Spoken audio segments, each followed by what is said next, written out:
Pagkatapos ng operasyon sa mata, nalaman ni Mrs. Nang na siya ay pansamantalang mabubulag, at aabutin ng 3 araw ang kanyang mga mata para ganap na gumaling. Sa kabutihang palad, siya ay kasal sa isang successful na surgeon na si Jack Nang. Ibig sabihin ay kaya nilang magbayad ng isang kasambahay. Si May ang namamahala sa lahat ng mga gawaing bahay at may oras pa siyang makipaglandian sa kanyang kaibigang pulis na nakakuha ng mga tiket upang makita ang isang sikat na singer sa concert. Tinanggap ni May na sumama, ngunit kailangan muna nitong gumawa ng pabor para sa kanya. Kailangan niyang kunin ang photo roll ni Jack para ma-develop dahil nakalimutan niyang gawin ito at ayaw niyang magkaroon ng gusot sa kanyang amo. Samantala, naging maayos ang unang araw ng pagkabulag para kay Mrs. Nang. Ginamit ni Jack ang sitwasyon para asarin siya ng husto at masaya silang magkasama. Sa kasamaang palad, si Jack ay hindi maaaring manatili sa tabi ng kanyang asawa sapagkat kailangan niyang dumalo sa isang conference sa Macau. Bago umalis, dinala niya ang cellphone ng asawa dahil nakalimutan niyang e-charge ang kanyang phone kaya naman ibinaba niya ito sa sopa. Hindi nagtagal pagkatapos niyang umalis, humingi ng pahintulot si May na umalis din dahil kailangan niyang bumili ng mga gamot para sa kanyang hika ngunit nangako siyang babalik kaagad. Ngayong mag-isa na siya sa bahay, nagpa siya si Mrs. Nang na maupo sa labas para makalanghap ng sariwang hangin habang kasama ang kanyang aso.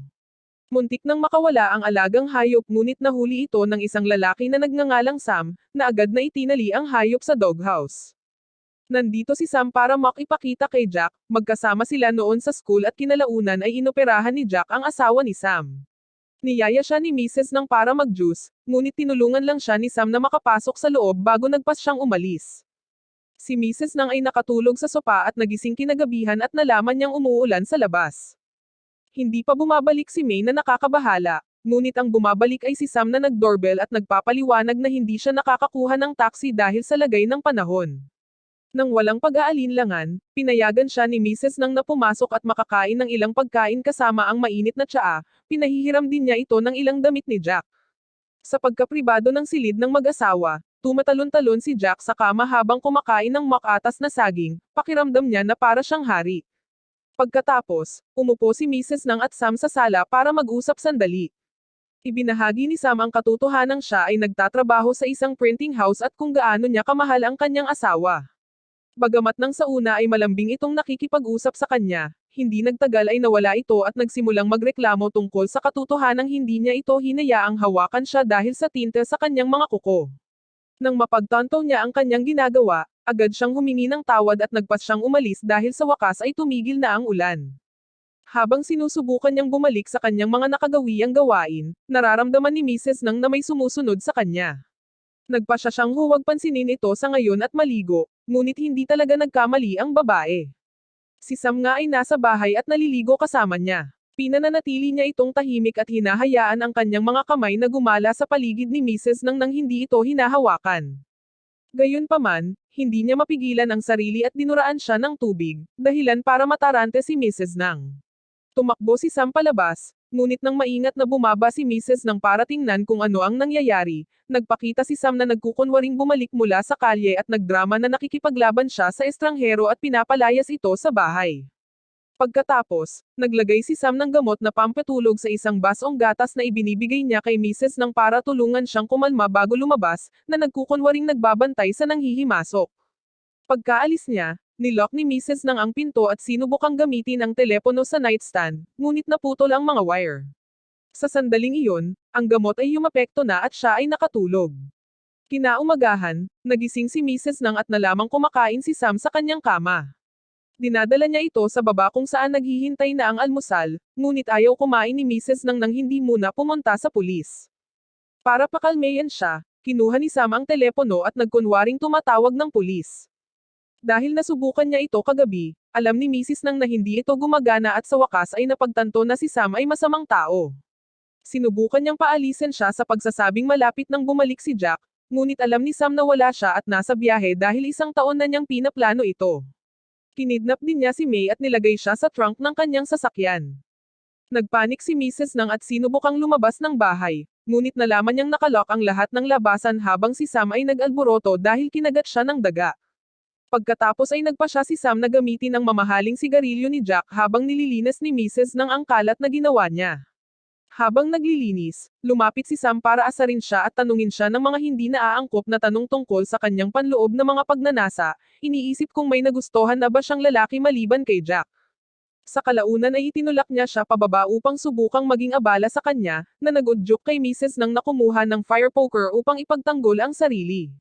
Ngunit madaling inalis ito ni Sam at kinagat ang kanyang leeg bilang parusa. Makalipas ang ilang oras, si Sam ay nagluluto ng tanghalian at pinapakain si Mrs. nang kahit hindi siya nagugutom, mabilis na nagsuka pagkatapos umamin ni Sam na niluto niya ang aso. Hindi siya papakawalan ni Sam kung hindi niya nauubos ang lahat, kaya dapat patuloy na kumain si Mrs. nang habang umiiyak. Pagkatapos, habang nanonood si Sam ng ilang family tapes, si Mrs. nang ay nagmamadaling pumunta sa banyo at niluwa ang lahat ng kanyang kinain. Pagkatapos ay sinubukan niyang sumigaw para sa tulong, ngunit dahil walang makakarinig sa kanya, nagwala siya habang sinimulan niyang sirain ang mga gamit sa banyo. Sa sandaling kumalma na siya, bumalik siya sa kanyang silid, kung saan nilapitan siya ni Sam na parang normal lang ang lahat at nagsimulang magsalita muli tungkol sa kanyang asawa. Ipinaliwanag na ng maglaon sa kanilang buhay na magkasama ay nalaman niyang ayaw nitong hawakan siya dahil nagkaroon siya ng ibang lalaki, hindi dahil sa tinte sa kanyang mga kuko. Pagkatapos, pinamasahe siya ni Sam at pinapakain siya habang nanonood ng telebisyon, na nagbibigay ng oras kay Mrs. nang para makapag-isip ng plano. Nagsimula siyang magpanggap na inaatake ng hika at binanggit ang pangalan ni May, ngunit nang dalhin ni Sam ang gamot mula sa bag ni May, nakita niyang walang laman ito dahil hindi niya ito pinayagang makapunta sa tindahan. Dahil sa ayaw niyang mamatay ang kanyang biktima, pumayag si Sam na bumili ng karagdagang gamot, ngunit pagkatapos lamang ikulong si Mrs. nang sa isang aparador. Sa kabutihang palad, mabilis na nag-isip si Mrs. nang at hinayaan niyang maipit ang parte ng kanyang damit sa pinto, na nagpapahintulot sa kanya na buksan ito pagkatapos na makaalis si Sam. Una niyang hinanap ang kanyang mga susi, ngunit sinira itong lahat ni Sam. Sunod niyang natagpuan ang cellphone na ibinagsak ni Jack sa sopa, ngunit naubusan na ito ng baterya. Nagsimulang umiyak si Mrs. nang hanggang sa maalala niya ang charger sa kanyang silid, kaya nagsimula siyang umakyat ng hagdan na may baterya sa kanyang mga kamay. Sa sandaling iyon ay bumalik si Sam, at sa pagkataranta ay nahulog siya sa hagdan. Wala nang oras para makarating sa kwarto sa ngayon, kaya para maiwasang malaman ni Sam ang tungkol sa kanyang plano, mabilis niyang ipinasok ang baterya sa pagitan ng kanyang mga binti upang itago ito. Nang matagpuan siya ni Sam, hindi ito naghinala at dinala siya sa kanyang silid upang painumin siya ng gamot at magpahinga, na nagbibigay ng pagkakataon kay Mrs. nang nailagay ang baterya sa charger sa sandaling makaalis ito. Kinagabihan, pumasok si Sam sa silid upang sigawan si Mrs. nang dahil natuklasan niyang kay May ang gamot. Bilang parusa, ipinagtapat ni Sam na ang lalaking kinalokohan ng kanyang asawa ay si Jack, ang kanyang doktor. Sa loob ng 2 taon, walang imak si Sam tungkol sa pag-iibigan dahil gusto niyang gumaling ang kanyang asawa, ngunit sa huli ay namatay ito sa atake sa puso. Ibig sabihin ay hindi ginawa ni Jack ang kanyang trabaho ng tama. Kaya naman gustong maghiganti ni Sam sa pamamagitan ng paggawa kay Mrs. ng katulad ng ginawa ni Jack sa asawa niya. Ayaw maniwala ni Mrs. nang ngunit nangako si Sam na malalaman niya ang katotohanan kapag bumalik na si Jack bago siya lumabas para manigarilyo. Ilang saglit pa, isang magnanakaw ang pumasok sa bahay at nakita si Mrs. nang sa kanyang silid. Sinubukan niyang ipagtanggol ang sarili gamit ang isang payong, ngunit madali siyang natalo ng magnanakaw at itinali siya sa kama. Hindi pinapansin ang mga babala niya tungkol kay Sam dahil sa tingin niya ay nagsisinungaling siya para takutin. Pagkatapos ang magnanakaw ay umikot sa bahay upang kumuha ng ilang bagay bago bumalik sa silid, nagbabalak na maging makulit kay Mrs. Nang. Upang ipagtanggol ang sarili ay kinagat niya ito, dahilan upang umatras ang magnanakaw at mabangga si Sam, na agad na nagsimulang bugbugin ang magnanakaw, hanggang sa sinunog siya ng sigarilyo at pinipiga ang kanyang imbetido ng sobrang sakit. Pagkatapos, pinatahimik ni Sam ang magnanakaw sa pamamagitan ng paglalagay ng saging sa kanyang bibig upang magamit niya ang isang gunting upang magdulot ng karagdagang pinsala sa pagitan ng mga binti ng magnanakaw. Matapos mawalan ng malay ang magnanakaw, may pumindot sa doorbell, ang pulis na dumating para sunduin si May para pumunta sa concert. Nagpanggap si Sam na si Jack at sinabi sa kanya na wala si May, na napansin ng pulis na may kakaiba. Matapos piliting pumasok, humingi ng inumin ang opisyal, at habang nasa kusina si Sam, umakyat ang pulis sa itaas upang mag-imbestiga. Nang buksan niya ang pinto sa pangunahing silid ay nakita niya ang isang taong natutulog sa ilalim ng kumot, at sa sandaling iyon ay pinigilan siya ni Sam, dinala ang inumin at sinabi sa kanya na si Mrs. Nang ay natutulog dahil hindi maganda ang pakiramdam niya. Kung saan ang taong nasa ilalim ng bedsheet ay ang walang malay na magnanakaw. Nakahanap din ang pulis ng isang wedding picture, ngunit tinakpan ni Sam ang mukha ni Jack gamit ang kanyang sariling picture na nasa kanyang wallet. Samantala, nagawang itulak ni Mrs. Nang ang mga pinto ng aparador kung saan siya inilagay ni Sam, ngunit nakatali ang kanyang bibig, kamay, at paa kaya mabagal lang siyang makababa. Habang pinaalis ni Sam ang pulis, pumunta si Mrs. Nang sa kusina at gumamit ng tool para putulin ang mga lubid bago tumakbo palabas ng bahay gamit ang backdoor. Ang kanyang paningin ay unti-unting bumabalik, na nagpapahintulot sa kanya na makakita ng malabong ilaw sa kalsada at pumunta dito upang humingi ng tulong. Mahina ang boses ng driver at nang hawakan ni Mrs. Nang ang kanilang kamay ay natuklasan niyang ito ay isang babae, na pinaniniwalaan niyang ligtas na siya. Ngunit ito pala ay si Sam na iniba ang kanyang boses at ginamit ang katawan ni May at ibinalik si Mrs. Nang sa bahay. Samantala, naalala ng pulis na nakalimutan niyang iwanan ang mga larawan sa bahay at kung kailan tiningnan niya ang mga ito, sa wakas ay napansin niyang hindi si Jack ang lalaking nakita niya. Ang opisyal ay nagmamadaling bumalik na may hawak na baril, at habang tahimik niyang ginalugad ang bahay, nakita niya si Mrs. Nang sa banyo. Nangako siyang tutulungan siyang makaalis, ngunit ngayong naaabala na siya, sinamantala ni Sam ang pagkakataon na lapitan siya mula sa likod at saksakin siya hanggang sa mamatay. Pagkatapos, dinala ni Sam si Mrs. Nang sa sopa para makipagkulitan sa kanya, na ibinaba ang baril ng pulis sa malapit. Nagkunwari si Mrs. Nang para hindi magambala si Sam habang sinusubukan niyang abutin ang kanyang baril, ngunit naputol ang kanyang plano nang biglang bumalik si Jack sa bahay. Malinaw na iniisip niya na ito ay isang normal na relasyon, kaya itinulak ni Jack si Sam at sinipa siya ng ilang beses bago lumingon kay Mrs. Nang para sigawan siya para sa kanyang pagkakanulo. Binibigyan nito si Sam ng pagkakataong mabawi ang baril at barilin si Jack sa binti bago niya ipagtapat na talagang naging abala siya sa kanyang asawa bago ito mamatay. Habang binubugbog ni Sam si Jack, patuloy na bumabalik ang paningin ni Mrs. Nang.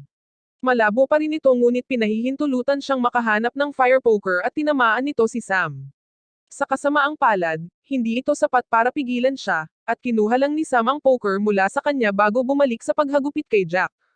Tila hindi pa rin masabi ni Sam na nagsisimula na namang makakita si Mrs. Nang, kaya sinamantala niya ito upang kunin ang iba't ibang bagay sa paligid ng bahay at gumawa ng plano. Naghagis siya ng isang bangkos ng thumbtack sa sahig, at nang matapakan ni Sam ang mga ito habang hinahanap siya, sinurpresa siya ni Mrs. Nang mula sa likuran at gumamit ng spray can na may lighter para sunugin ang mukha ng kanyang kaaway. Sa kasamaang palad ang spray ay mabilis na naubos, na pinipilit si Mrs. Nang na tumakbo sa kusina upang kumuha ng mga bagong kasangkapan. Sa pagkakataong ito ay ibinato niya ang ilang pulbos sa mga mata ni Sam bago siya hinampas ng isang piraso ng frozen na pagkain. Sinubukan ni Sam na ipagtanggol ang kanyang sarili gamit ang fire poker ngunit hindi siya makakita ng mabuti, at dahil hindi niya mahanap si Mrs. Nang, nagpasya siyang pilitin siyang lumabas sa pamamagitan ng pagbukas ng mga burner. Bago pa man siya makapagsimula ng apoy, tumalon si Mrs. Nang sa kanya at sinaksak siya ng lapis bago tumakbo palayo. Nang makarating siya sa sala, tuluyang bumalik ang kanyang paningin. Nang makita si Sam na sumusunod sa kanya, ito ang nagudyok sa kanya na magkunwaring bulag pa rin. Sa ganoong paraan kapag nilapitan siya ni Sam mula sa likuran ay maaari siyang makaganti sa pamamagitan ng paghampas ng vase sa kanyang ulo. Pagkatapos ay tumakbo siya pabalik sa kusina, kung saan kumuha siya ng isang bangkos ng mga lata ng beer at inilagay ang mga ito sa microwave, binuksan ito bago nagtago sa likod ng pinto. Sinubukan ni Sam na sundan siya, ngunit habang sinusubukan niyang buksan ang pinto, sumabog ang microwave at natambo siya. Lumabas si Mrs. Nang, iniisip na sa wakas ay ligtas na ito, ngunit talagang buhay si Sam at sinubukan siyang salakayin. Walang ibang pagpipilian, kinuha ni Mrs. Nang ang fire poker at sinaksak nito si Sam. Pagkatapos, pumunta si Mrs. Nang sa sala at nadatnan ang kanyang asawa na humihingi ng tawad.